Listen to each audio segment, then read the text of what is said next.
السلام علیکم ورحمۃ اللہ وبرکاتہ۔ خاک سار الحاج ڈاکٹر ملک رسیم اللہ خان، پیس ولیج میپل انٹاریو کینیڈا سے آپ سے مخاطب ہے۔ میں نے پہلی 2 قسطوں میں جو میری آڈیو سٹوری تھی وہ حضرت مولوی عبدالمغنی صاحب یہ خان صاحب عبدالمغنی خان صاحب کے بارے میں، ان کے حالات زندگی ان کے بیٹے عبدالمنان صاحب نے لکھے تھے، تو وہ میں نے 2 قسطوں میں نے پہلے بیان کیے تھے۔ تو یہ رہ گیا تھا اب ان کی آخری بیماری، تو اب یہ تیسری قسط میں ان کی آخری بیماری کا میں آپ کو بتاتا ہوں۔ کچھ آخری بیماری، آپ ایک عرصے سے انتڑیوں کی شدید تکلیف کے بعد کی وجہ سے بیمار چلے آ رہے تھے۔ مئی 1955 میں آپ شدید بیمار ہوئے۔ ابتداً ربوہ میں علاج کرایا جاتا تھا مگر افاقہ نہ ہوا، مرض بڑھتا چلا گیا اور صحت کمزور ہوتی چلی گئی۔ مورخہ 21 جولائی 1955 کو بغرض علاج آپ کے داماد محترم برادرم میجر محمد وقی الزماں خان صاحب نے انہیں سیالکوٹ بلا لیا۔ وہاں مکرم ڈاکٹر کرنل شفیع صاحب میڈیکل اسپیشلسٹ اور مکرم ڈاکٹر میجر اکرم صاحب سرجیکل اسپیشلسٹ کے زیر علاج رہے۔ بعد تحقیقات و باہمی مشورہ وہ اس نتیجہ پر پہنچے کہ حضرت والد صاحب کے پیٹ میں کینسر یعنی سرطان ہے، جس کا علاج سوائے آپریشن کے کوئی نہیں۔ سیالکوٹ میں آپ ایک ماہر یونانی طبیب کے بھی زیر علاج رہے۔ انہوں نے بھی یہی مشورہ دیا کہ میو ہسپتال میں لے جا کر اس مرض کی تحقیق کی جائے۔ کینسر تو نہیں، کیونکہ طب یونانی میں بھی تاحال کینسر کا کوئی علاج معلوم نہیں ہو سکا۔ مورخہ 19 اگست 1955 کو حضرت والد صاحب کو سیالکوٹ سے لاہور لے جا کر میو ہاسپٹل میں داخل کرایا گیا۔ مکرم ڈاکٹر ریاض قدیر صاحب سرجن اور مکرم ڈاکٹر یعقوب صاحب آپ کے معالج تھے۔ یاد رہے کہ یہ میری طرف سے ہے، لیکن میں وضاحت کے طور پر بتا رہا ہوں کہ مکرم ڈاکٹر یعقوب صاحب یہ جو ہے نا، یہ احمدی تھے اور یہ ایسے اسپیشلسٹ تھے اور میو ہاسپٹل یہ کنگ ایڈورڈ کالج میں پروفیسر تھے، اور میرے والد صاحب الحاج ڈاکٹر ملک عطا اللہ خان صاحب وہ جو ایکسرے اسپیشلسٹ تھے، ان کے یہ استاد تھے۔ اور ڈاکٹر یعقوب صاحب کے بیٹے اصغر یعقوب صاحب وہ 1910 میں لاہور میں دارالذکر میں شہید ہوئے تھے۔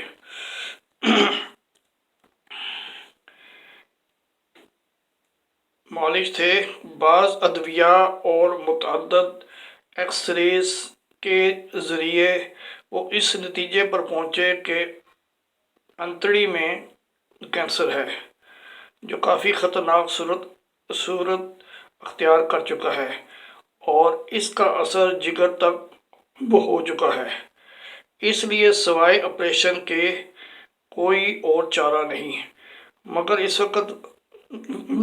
اس وقت حضرت والد صاحب اس قدر نحیف اور لاغر ہو چکے تھے کہ آپریشن بھی نہیں ہو سکتا تھا۔ طاقت کے ٹیکے لگائے گئے، خون دیا گیا مگر بے سود۔ کمزوری بڑھتی چلی گئی، یہاں تک کہ ہر وقت بیہوشی کی سی حالت رہنے لگی، اور مورخہ 29 اگست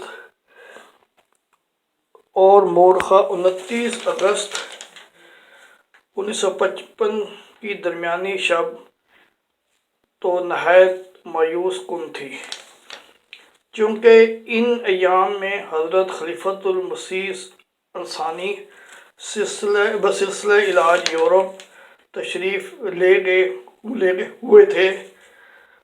حضور نے حضرت صاحبزادہ مرزا بشیر احمد صاحب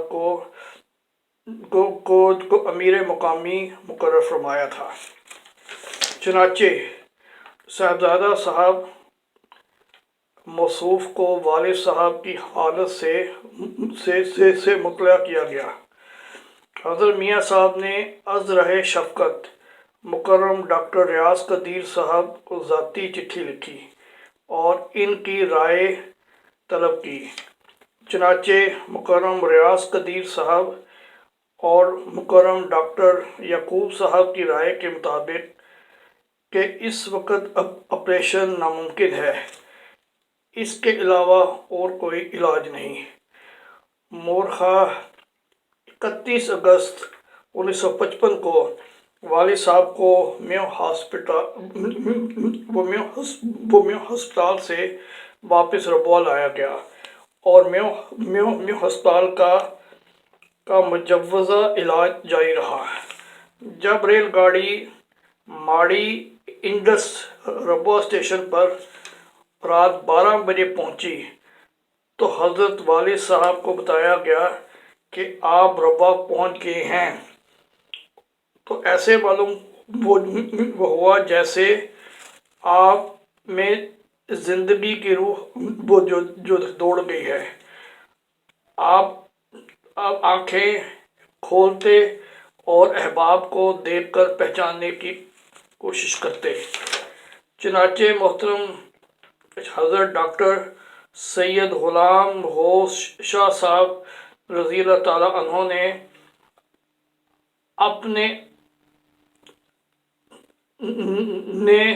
نے آپ کو السلام علیکم کہا تو آپ نے صرف آنکھ کھول کر دیکھا۔ چنانچہ اس خیال سے کہ شاید آپ نے پہچانا نہ ہو، بتایا کہ مکرم غلام محمود صاحب السلام علیکم کہتے ہیں، تو فرمانے لگے پہچان لیا، وعلیکم السلام۔ اللہ تعالیٰ کے فضل سے وہ رات تو نسبتاً اچھی گزر گئی، مگر پھر وہی نیم بیہوشی کی سی حالت ہو گئی اور نہایت درجہ کمزور اور لاغر ہو گئے، مگر اور گھبراہٹ بہت زیادہ ہو گئی۔ ربوہ آنے کے دوسرے دن حضرت صاحبزادہ میاں بشیر احمد صاحب دیکھنے کے لیے تشریف لائے۔ اس وقت والد صاحب کی حالت بہت کمزور ہو چکی تھی، نیز حضرت میاں صاحب کو دیکھ کر کچھ رقت سی طاری ہو گئی، کچھ رقت کی سی حالت ہو گئی جس کی وجہ سے آپ بول نہیں سکے۔ حضرت میاں صاحب چند منٹ آپ کے قریب تشریف فرما رہے اور دعا کے بعد واپس تشریف لے گئے۔ وفات آپ کی وفات 4 ستمبر 1955 کو بوقت 2:45 بجے سپہر ہوئی۔ انا للہ و انا الیہ راجعون۔ آپ کی وفات کی اطلاع ملتے ہی بزرگان سلسلہ اور حضرت صاحبزادہ مرزا بشیر احمد صاحب امیر مقامی بھی باوجود علالت طبع بنفس نفیس تشریف لائے اور آپ نے جنازہ پڑھانے کا وقت اگلے دن یعنی 5 ستمبر 1955 صبح 9 بجے مقرر فرمایا۔ باقی وہ انشاءاللہ وہ جو نیکسٹ ویڈیو میں میں آپ کے ساتھ شیئر کرتا ہوں۔ السلام علیکم ورحمۃ اللہ وبرکاتہ، اپنی دعا میں یاد رکھیں، اللہ حافظ۔